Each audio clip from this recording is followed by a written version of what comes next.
Hello, everyone, and welcome to Novara Live. I'm your host, Dalia Gebrial, and I will be joined later in the show by Mike Bankole. Coming up on tonight's show, we have Israel's assault on the West Bank, which is continuing to kill Palestinians, why a Capitol rioter turned down Donald Trump's pardon, and new polling on Labour defectors shows why voters are losing faith in Keir Starmer. So, on to my first story, which you probably can tell from the thumbnail what it's about, and just a warning that it contains very graphic descriptions of violence. So, please listen with discretion. The sentencing hearing of the Southport killer Axel Rudakubana has been taking place today. On Monday, the killer of 9-year-old Alice da Silva Aguirre, 6-year-old Bebe King, and 7-year-old Elsie Stankham in Southport unexpectedly pled guilty to their murder just minutes before his trial was due to begin. He also admitted to the attempted murder of 8 other children and 2 adults, as well as the possession of a terrorist publication, a version of an Al-Qaeda training manual, and also having produced the deadly toxin ricin. But today's sentencing hearing has not gone smoothly either, with Rudakubana twice having to be removed from court for interrupting the proceedings. The 18-year-old faces a prison sentence of at least 35 years for the brutal attack on a Taylor Swift dance class last year. According to the prosecution, the 26 girls present at the sold-out class were gathered around a table making bracelets when Rudakubana appeared. He used a 20-centimeter kitchen knife to attack the girls, aged just 7 to 13, 15 minutes before they were due to be collected by their parents. And some of the details now being revealed are harrowing, to say the least. Giving his remarks before the sentencing, the judge, Mr. Justice Goose, described the chain of events. At 11:45 that morning, he arrived and walked straight into the building, up the stairs to where he could hear the sound of happy children. In his mind was the intention to murder as many of them as he physically could. He wanted to try and carry out mass murder of innocent, happy young girls. And over about 15 minutes, he savagely killed 3 of them and attempted to kill 8 more, as well as 2 adults who tried to stop him. It was of such extreme violence, of the utmost and exceptionally high seriousness, that it is difficult to comprehend why it was done. I am sure that Rudakubana had a settled and determined intention to carry out these offences, and that had he been able to, he would have killed each and every child, all 26 of them, as well as any adults who got in his way. It was only because some managed to escape that prevented many more from being murdered. I am also sure that after the other children, 8 of whom he had very seriously injured, managed to escape, it left him in the upstairs room and landing, where he returned to continue his sustained and brutal violence against 2 of the youngest of those children, stabbing them multiple times. That demonstrated how determined he was to cause the maximum suffering he could. Left alone with them where they'd fallen, he continued shocking and extreme violence. Mr. Justice Goose went on to describe the nature of the violence Rudakubana inflicted on his helpless victims. Elsie Stankham was aged only 7 when Rudakubana inflicted at least 85 sharp force injuries to her head, face, neck, torso and upper limbs. Severe force was used to cause her death. Bebe King was aged only 6 when he inflicted at least 122 sharp force injuries to her head, face, neck, torso and upper limbs. It was the opinion of Dr. Seeker, the pathologist, that Rudakubana had tried to decapitate her. He concluded that severe force was used to kill her. Alice da Silva Aguiar was aged 9 when he stabbed her, including a chop wound to her head and 4 stab wounds to her back, causing substantial internal injury. Although she managed to escape out of the building, she collapsed, and despite all medical help, she died in hospital at 1:20 in the morning the following day. The judge also remarked on comments that Rudakubana made while in custody. And whilst Rudakubana did not say anything in his police interviews, he did make unsolicited comments which are deeply disturbing, including, quote, "I'm glad to see those kids are dead. It makes me happy," close quote. And, quote, "It's a good thing those children are dead," close quote. Rudakubana also pled guilty to charges related to terrorism, and Mr. Justice Goose gave these details in the police findings. In his home, the police discovered clear evidence of a settled intention to carry out mass killing. On one of his computers were files proving that he had a long-standing preoccupation with violent killing and genocide. Of particular significance were copies of an Al-Qaeda training manual, which described methods of killing with a knife and where to attack the victim. Part of it referred to attacking the head and neck, just as he had done to some of the victims in this case. Also, the manual provided instruction on how to produce ricin, a highly dangerous toxin, which can cause multiple deaths and has no known antidote. I am sure that he had followed those instructions because the police found in his bedroom the materials to produce ricin and a pulp residue within a container. That was examined by an expert in chemical and biological warfare agents, Dr. Martin Pierce, and confirmed it was ricin pulp and castor oil. His opinion was that there was sufficient ricin pulp that with some further purification process, it would have provided a range of up to 1,269 doses, which would cause death if inhaled. However, there was no evidence that Rudakubana had recently tried purification. On whether Rudakubana had committed acts of terrorism, Goose said this. The prosecution have made it clear that these proceedings were not acts of terrorism within the meaning of the terrorism legislation, because there is no evidence that Rudakubana's purpose was to advance political, religious, racial, or ideological cause. I must accept that conclusion. However, in my judgment, his culpability for this extreme level of violence is equivalent in its seriousness to terrorist murders, whatever his purpose. Whether his motivation was for terrorism or not misses the point. What he did on the 29th of July last year has caused such shock and revulsion to the whole nation that it must be viewed as being at the very extreme level of crime. His culpability and the harm he caused and intended were at the highest. I do not, however, take into account against him what happened in different parts of the country after his arrest. He did not cause that. So that was an interesting intervention by the judge, pointing out that Rudakubana's actions were no excuse for the riots that took place across the country following the murder of the girls. In sentencing Rudakubana, Mr. Justice Goose pointed out that because he had been 17 at the time of the murders, the law meant he could not be handed a whole life order.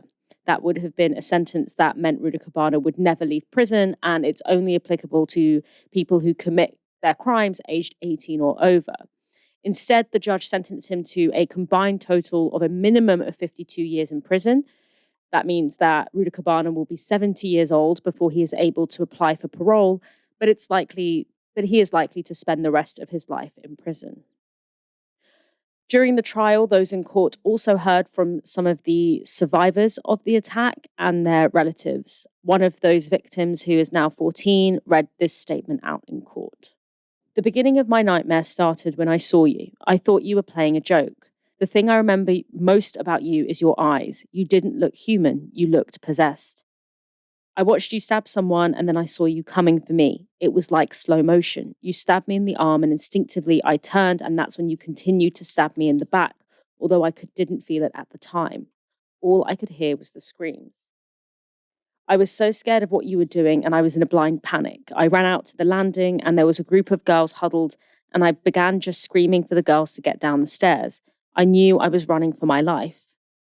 Physically, I've healed, but my scars remain as a reminder of what you did to me, to us all. No sane person could do that. It's sickening what you did, going in there knowing you're going into a room full of defenseless children. Give me a reason for what you did. I hope you spend the rest of your life knowing we think you're a coward. That young girl wasn't the only survivor to speak. Leanne Lucas, who organised the dance class, suffered serious stab wounds while trying to protect two girls. In court, she read out this statement. How can I live knowing I survived when children died? As a 36-year-old woman, I can't stay in my home. As a 36-year-old woman, I cannot walk down the street without holding my breath as I bypass a person and then glance back to see if they've attempted to stab me. The trauma of being both a victim and a witness has been horrendous. There are times when I spiral into trauma. He targeted us because we are women and girls, vulnerable and easy prey. After reading that statement, Lucas turned to the parents of the three murdered girls and told them, quote, I'm surviving for you. The horrendous crime committed by Axel Rudakubana will go down as one of the most notorious in British history. There is no denying that. There's also no denying that, as the judge pointed out in his sentencing, Rudakubana showed no remorse for his premeditated plan to inflict the maximum suffering on a group of very young girls attending a dance class during their summer holidays. The judge also revealed that Rudakubana wasn't motivated by any particular ideological commitments. He had a range of materials in his home that showed he had an obsession with extreme violence, from beheading videos to genocide, from US school shootings to IRA actions. His search history also revealed an interest in Nazi Germany, ethnic violence in Somalia and Rwanda, and slavery. The real political story here is that despite being known to social services, the police, and other authorities, and despite being so disturbed that he once called Childline and asked, quote, what should I do if I want to kill somebody? Nothing was ever done to avert this completely preventable tragedy. In the wake of Rudakubana's killing, another tragedy unfolded when hundreds of people across the country took their anger out on random Black and brown people who had absolutely nothing to do with these grotesque crimes.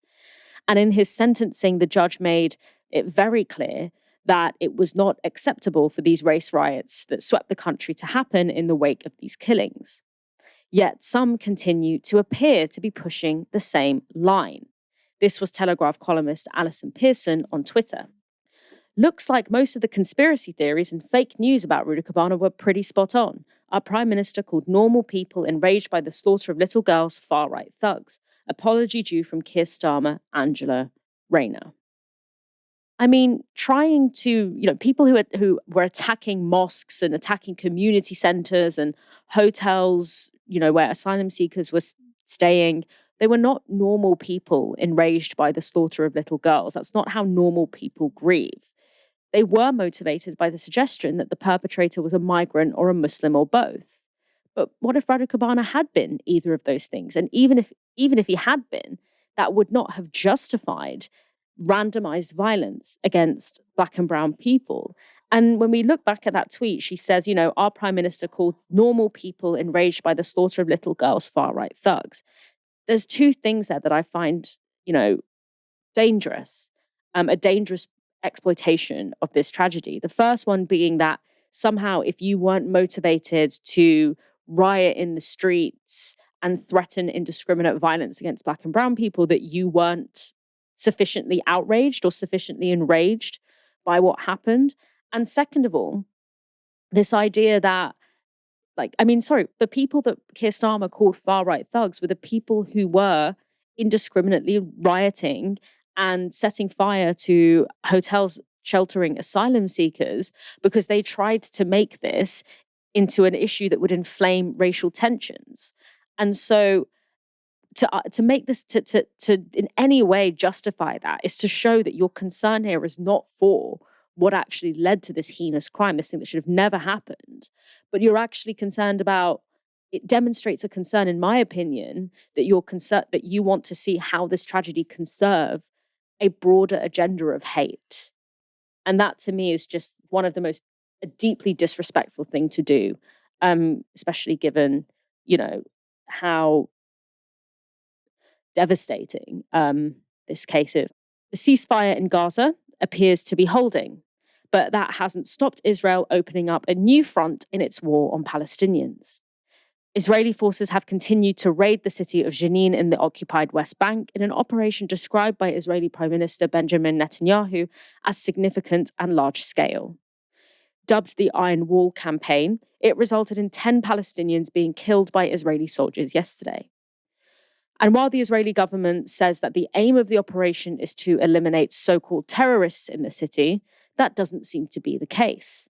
The country's defense minister, Israel Katz, said on Wednesday that Israel is applying the, quote, lessons and method it learned in Gaza to Jenin.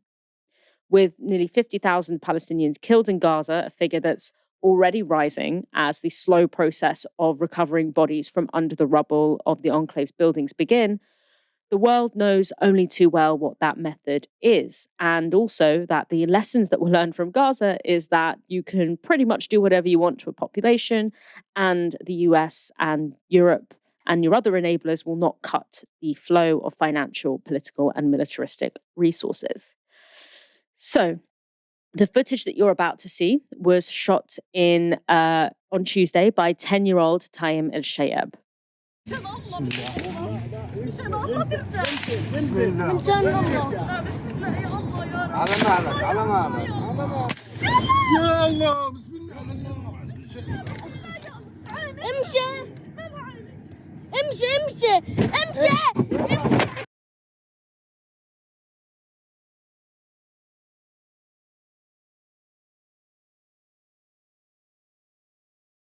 Now, that video has been verified by Reuters, and what you saw there was a father driving his son and some passengers along a Jenin road under gunfire, allegedly from the IDF. A bullet then appears to hit the car, and the son, Taim, shouts, "Go, go, go." It then cuts to footage taken from a distance of what is said to be the same car veering off the road. Taim's father was killed by that bullet, and this is the boy at his funeral, in this footage here, surrounded by other mourners. Afterwards, Taim spoke to Reuters.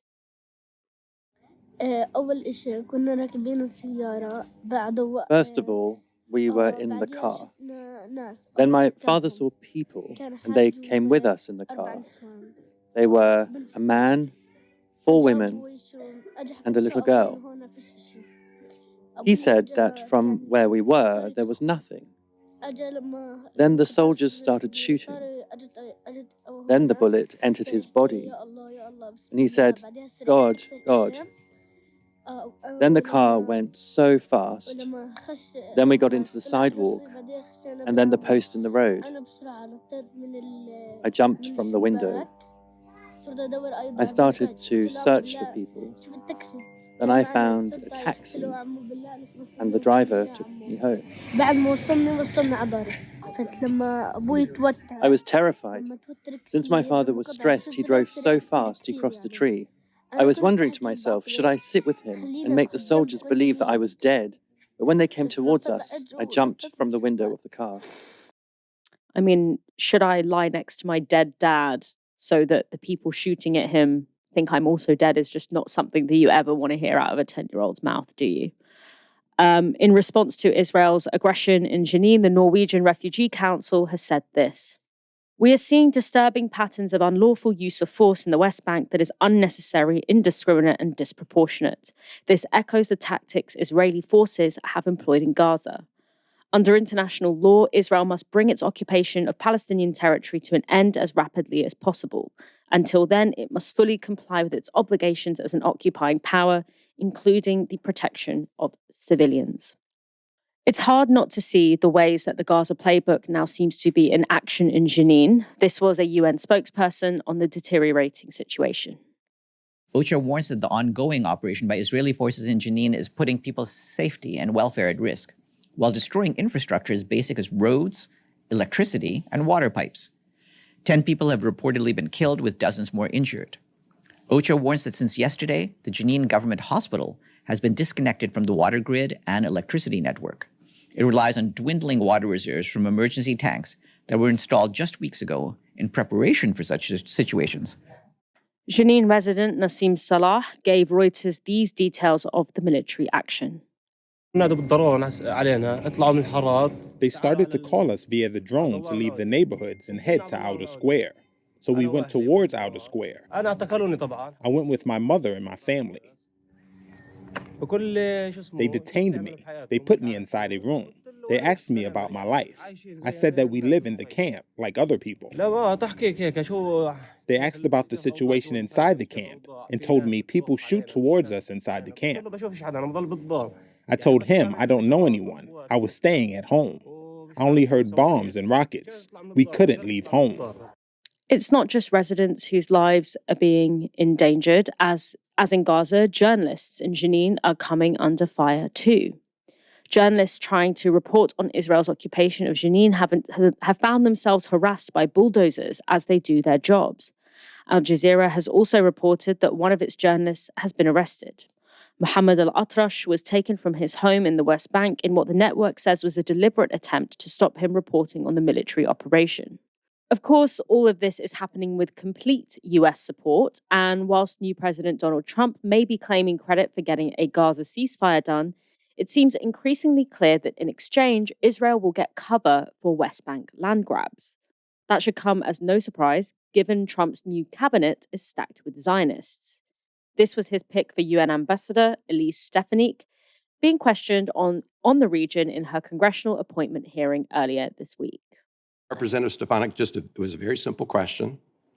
I just asking you if you agree with the statement that in order to achieve long-term peace and stability in the Middle East, that we have to secure the human rights and rights of self-determination for both Israelis and Palestinians. That's a yes or no? I support human rights for all, and I think it's a disgrace that Hamas and Hezbollah have stripped human rights of the Palestinian people, and we need to ensure that we are standing up for human rights, and Israel is standing up for human rights. It is a beacon of human rights in the region. We agree with that. I asked you in my office also about whether Palestinians have the right of self-determination.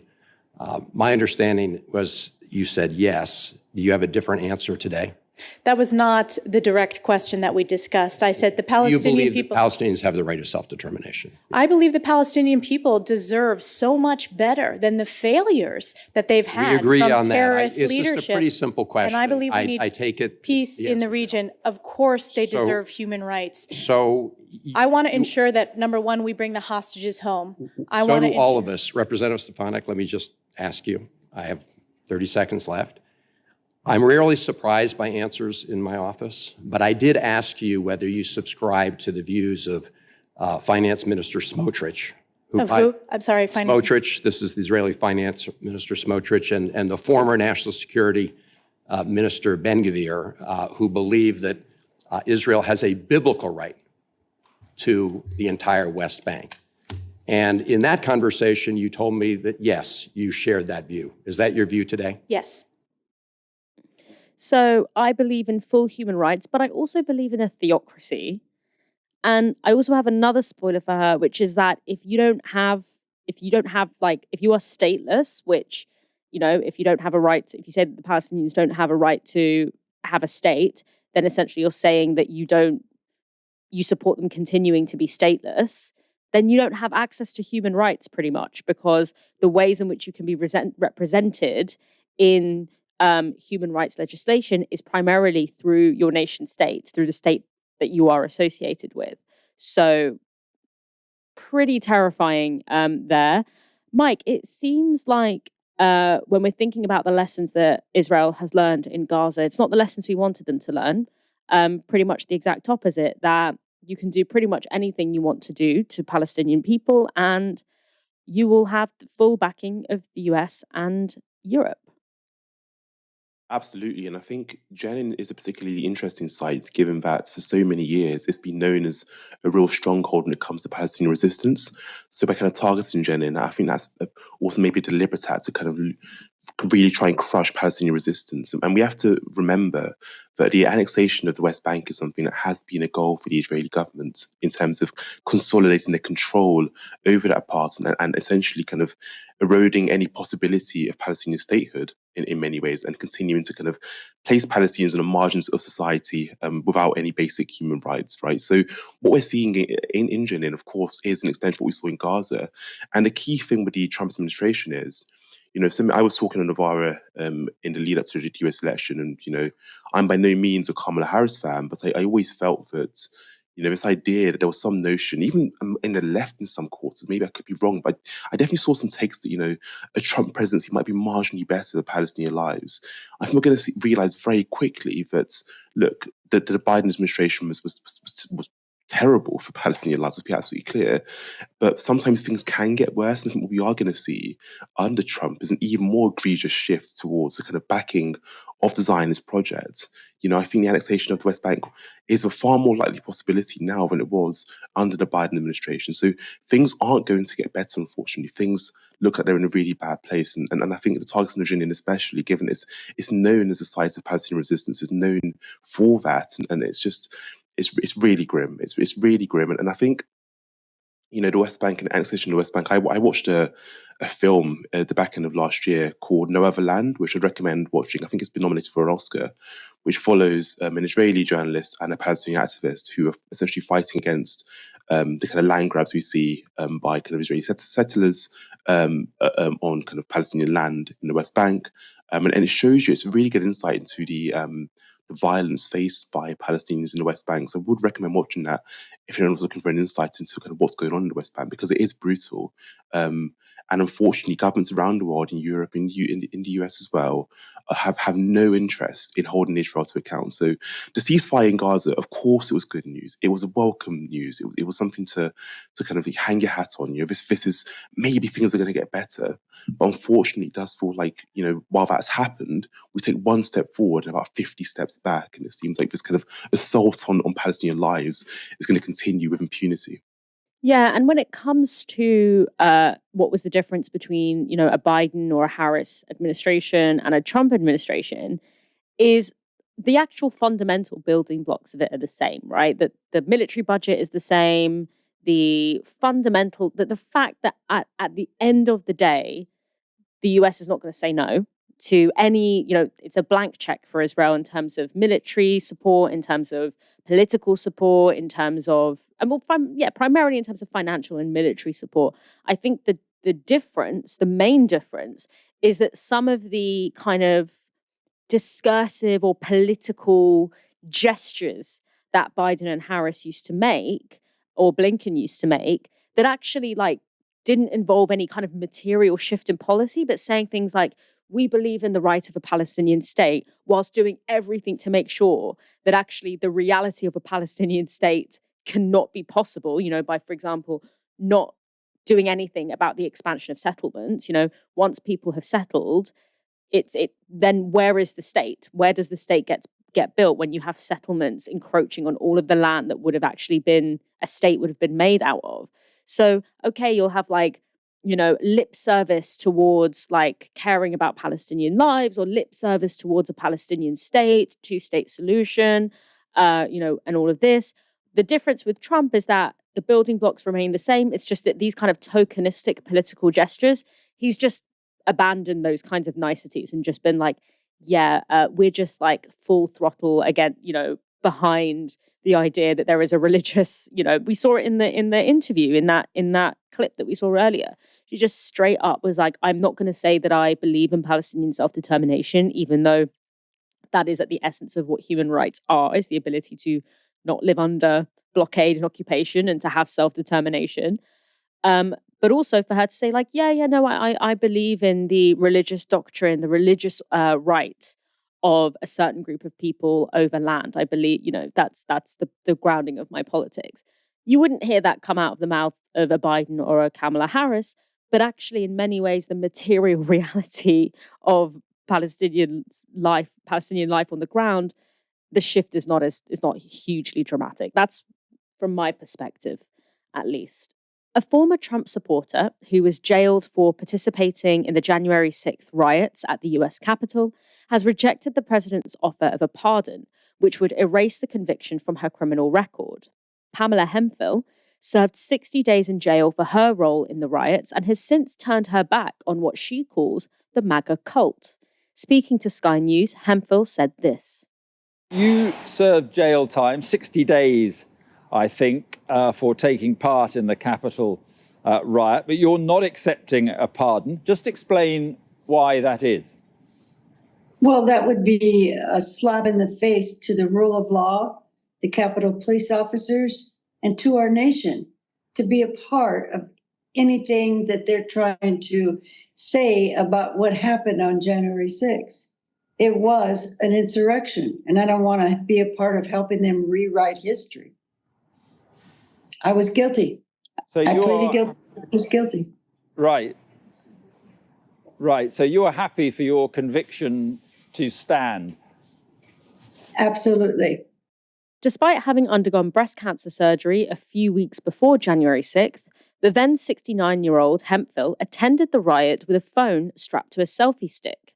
She pushed past 3 police lines to get into the Capitol and encouraged others to do the same. Footage from the riot showed her saying to other participants, come on in and have fun. Just come in, this is your house. She pleaded guilty in May 2022 to parading, demonstrating, or picketing in a Capitol building. Hemphill has now expressed remorse not only over her participation in the riots, but in her support for Trump as a whole. The self-proclaimed ex-MAGA granny said this in her Sky interview. What was it that made you take part in the Capitol riot in the first place? What drove you to do it? Well, you don't realize it at the time. I know now that MAGA is a cult and that Trump is a dangerous narcissist that put out the big lie that the election was stolen. But when you're in the MAGA cult, they gaslight you so much and tell you not to listen to anybody but Trump. And you go along with them. You don't do your own research. You lose your critical thinking and you just start listening to all the lies. But later when as I found out, all of this has been nothing but propaganda and lies, and that Trump truly is a dangerous narcissist. He's now a felon, a criminal. So it's not surprising that he's bringing his other criminals to help him implement whatever he's planning on doing. Hemphill says that she began to see through the quote MAGA cult after participating in discussions about the Capitol riot on Twitter Spaces, which she said exposed her to the facts about the riot and the 2020 election. I never thought that the antidote to too much internet could ever be more internet, but I guess that, surprised me at least. She told USA Today News this: I didn't realize that brainwashing was happening with Trump in 2016. Trump had us believing that immigrants were criminals and out to take over our nation. In her interview with Sky News, Hemphill expressed concern over the potential impact of Trump pardoning more than 1,000 Capitol rioters. Do you think it is dangerous to issue these pardons, certainly to those guilty of violent crimes? Do you think it could lead to more trouble? Absolutely. Now, peaceful protests could really be at jeopardy because, as you know, the Proud Boys are extreme racists, white supremacists, and if they're going out there peacefully protesting, they were fighting them before. Now it's like a free ticket to be violent even more. I've been pardoned. Everything I did on January 6th was, they lied. They set us up, all their lies that they put out there. Now they're empowered to probably just do whatever they want, Yeah. Why do you think Donald Trump has issued the pardons? There's a suggestion reported today that he might invite some of those pardoned to the White House. What do you make of it all? Well, one, if Trump is going to stay true to his lie that the DOJ was weaponized against him, he has to pardon everybody, because otherwise he's saying that the DOJ is not weaponized against the J6 defendants, not all of them. So he can't afford to do that. He must pardon all of them. And they'll find a way to make sure they're all released. And the other thing about bringing them to the Capitol, the White House, that's a nightmare. I wrote a letter to Congress. I hope I can be invited to the Congress to read my letter to Congress and what really happened on January 6th. Right. And that would be my hope. The Proud Boys Hemphill refers to there is a violent neo-fascist organization. The group's leader, Henry Enrique Tarrio, who had been jailed for 22 years for seditious conspiracy, was one of those freed by Trump's pardoning spree. So, Mike, one thing that I found really interesting in that interview was she talks about her fears surrounding the fact that, so many of these people have been released, and the fact that this basically sends a message that if you commit political violence and you are in the name of MAGA, in the name of Trumpism, that you will not be held responsible by the law. Or if you are held responsible by the law, you might be pardoned. And that this essentially means that Trump has kind of like a ground, a group of people on the ground who feel that they can commit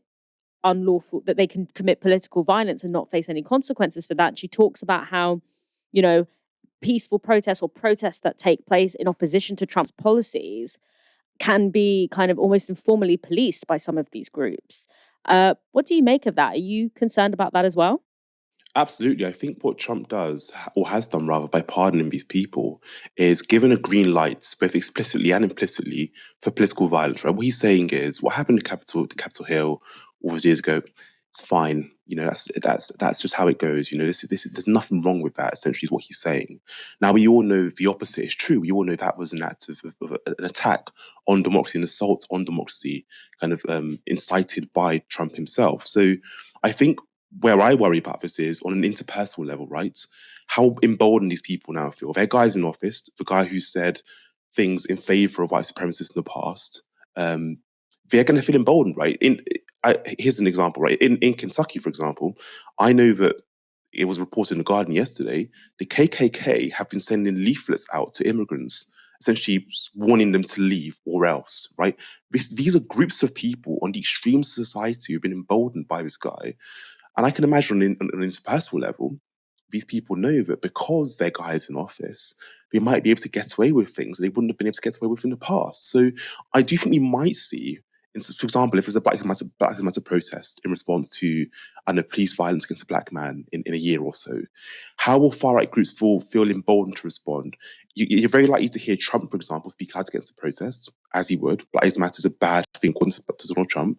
Then you'd have, of course, as always happens in the US, or certainly has happened in recent years when it comes to anti-racist protest, you'd have a white supremacist kind of response to this, which can be very violent. So I think we are at real risk here of, because this violence has been pardoned by Trump, and essentially Trump saying implicitly, political violence in the name of MAGA is totally fine. That's part of the course. That's fair. Any other kind of resistance against my politics or protests in favor of movements against my politics will be kind of met with dissent, both by the states, but then crucially by these kind of foot soldiers, these MAGA foot soldiers who she describes as kind of a cult. And when you think of it is in some ways a kind of MAGA strongheads are very cultish in the way they act, the way they speak about Trump, the way they behave. And that isn't to say that every single Trump follower is kind of like a MAGA cult follower. Of course not. It's like Sally down the road who you love from nursery and her kids love your kids, probably voted for Donald Trump. She's not on the MAGA stronghead or like a MAGA kind of insurrectionist or anything. But, so Trump voters do come in different shapes and sizes. But what I do think is these really extreme voices that kind of make up the Trump coalition, the KKK, the other white supremacist groups, are going to feel emboldened to commit acts of horror because they know that even when they attack democracy in such a violent way, which ends up in the death of police officers, by the way, even when you do that, it's okay because it's in the name of MAGA. Yeah, absolutely. And one thing I found really interesting about Pamela Hemphill's story is she talks about how, she comes from like a Republican family. So she said, and her kind of political history, according to her, was very much, I kind of voted for whoever my Republican family would tell me to vote for. She did vote for Barack Obama in 2008. Interesting. She said that she found him to be very intelligent, and she was also excited about him being the first person of color president. This is what she says now about why she voted for Obama in 2008. And then she kind of describes like this rabbit hole that she falls down with Donald Trump, where, and she's particularly taken in, as she said, by the kind of anti-immigrant stuff, the stuff around, the immigrants are coming and they're taking over, but also around this idea that the election was stolen. And she had actually never been to any of the Trump rallies. She said she'd never been on a protest. And the first protest she attended was the insurrection at the Capitol. I'm like, okay, this woman goes hard. Like, she's like, go hard or go home. I'm not coming to any of these little protests that don't get anything. I'm storming the Capitol for my first rodeo. But I think that it's super interesting to hear from people who have come through the other side of that political journey, for them to tell us, how it happens and how, how people can get swept up into that. Because as you said, I don't think that everyone who voted for Trump, or even people who are fanatic about Trump now, started with the kind of politics that they had. They were taken on a journey to quite a concerning end. Labour's popularity at the moment is pretty low, with Keir Starmer's personal approval rating at an eye-watering -41. And according to a recent YouGov poll, the main reason Labour voters are defecting from the party is its policy on the winter fuel allowance. The decision to scrap the winter fuel allowance was one of the first policies Labour announced after winning the 2024 election. And as it turns out, thanking the electorate by immediately cutting the help 11 million pensioners rely on to pay their energy bills in the middle of an energy crisis and right before winter is not a winning strategy. So, if we look at the data, YouGov surveyed people who said they do not currently plan to vote Labour at the next election, and asked them to indicate their top 3 reasons why. On the left, in the purple, shows the responses from Labour Party defectors, so people who voted Labour in 2024 but are not planning to vote Labour next time. On the right, in black, shows responses from non-Labour voters more generally. Now, interestingly, for both camps, the winter fuel allowance was number 1, with 35% of defectors and 36% of general non-Labour voters saying it's in their top 3 reasons for not voting Labour in the next election. As you can see on the defector side, most of the responses relate to the economy. So after the winter fuel allowance, we have failure to reduce the cost of living, not improving public services, broken too many promises, and not stood up to the rich and powerful. So the top 5 reasons that Labour voters gave for defecting were essentially that Labour has not produced a fair and progressive economic agenda. Now, among the general non-Labour voters, we also see an emphasis on economic agenda, with cost of living and public services featuring highly. And we can also see some of what you would expect from someone who generally doesn't vote Labour, so failure to control immigration and increased taxes in the budget. But the reality is that those people were unlikely to ever vote for a Labour Party. But the defectors are the group that Labour need to keep an eye on, because they can't get re-elected without them. And it's particularly concerning when you consider that capturing disaffected Labour voters is a key part of Reform UK's electoral strategy. Nigel Farage and Reform UK in general publicly opposed scrapping the fuel allowance and have pledged to bring it back if elected.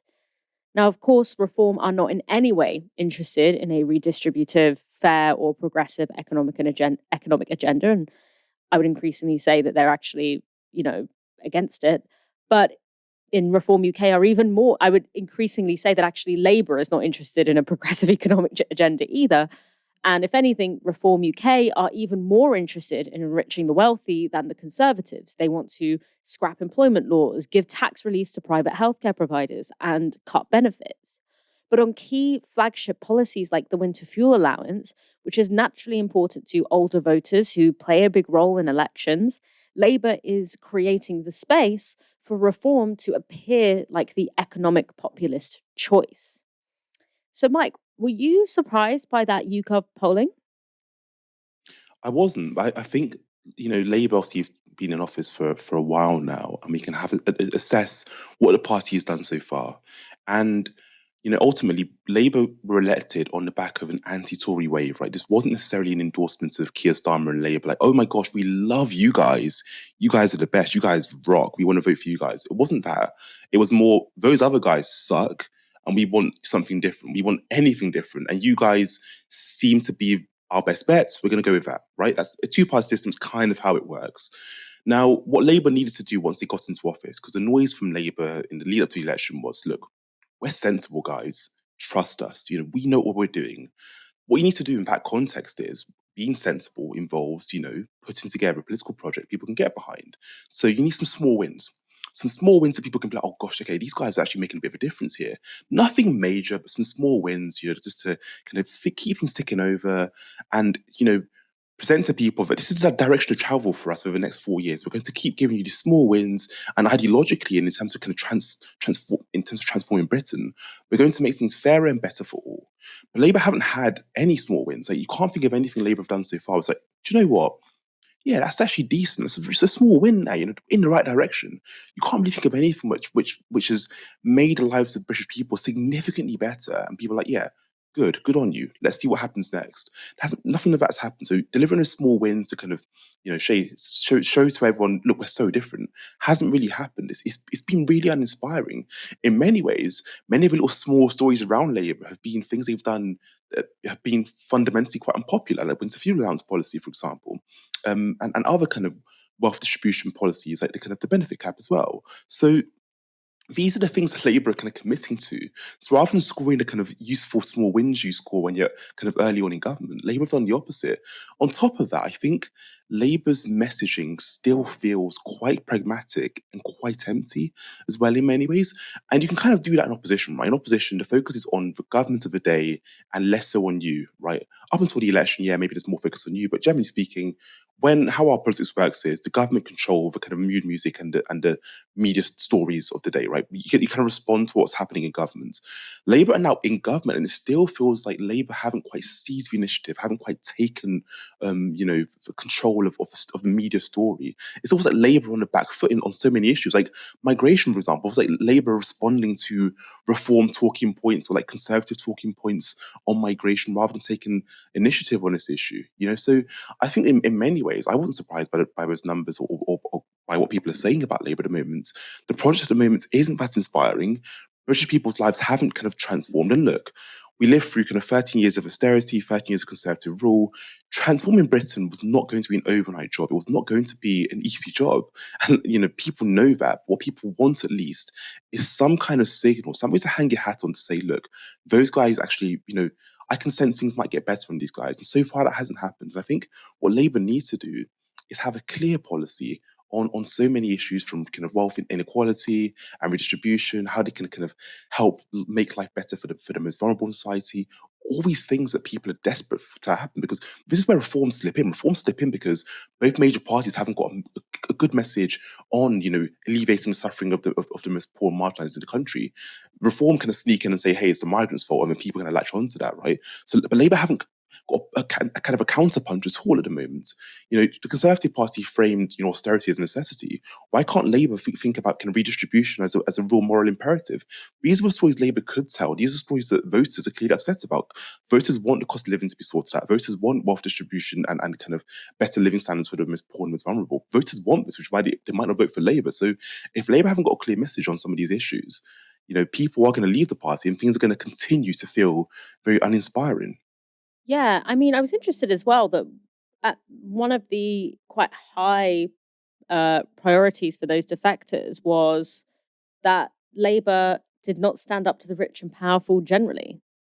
That was in the top, the top 5, I believe, or maybe it was in the top 6. I'm not sure, but yeah, I thought that was quite kind of interesting in terms of thinking what the actual, what kind of people Labour could lose in the next election. And I think for me, the winter fuel allowance was so unbelievably disastrous because, as you said, Mike, what would be politically savvy is to give sort of small, tangible wins that can make people feel a shift in their life quite quickly after being elected. That's a really good strategy. I mean, if you're looking, Keir Starmer fancies himself a Blairite. Blair, when he was elected, I mean, it was largely Gordon Brown's program, but like people saw childcare centres, Sure Start centres, whatever, being built in their neighbourhoods. Like there was a tangible thing that people were going to feel in their everyday life that popped up within the first term. What Donald Trump, what Keir Starmer has done is the exact opposite, in that right after being elected, they delivered something that was just going to immediately and in a very apparent way tangibly make people's lives worse. Why would you do that politically? To raise what is like actually in context quite a marginal amount of money. I remember when that happened and just thinking, why on earth would you start your political tenure like this? And thank you, Mike, for joining me again in what was quite a heavy show, but it was nice walking through it with you. It was a heavy show, but we managed it well. And thank you for your awesome hosting, Dalia. Thanks, Mike. Make sure you come back tomorrow night for another show at 6 p.m. Until then, you've been watching Novara Media. Good night.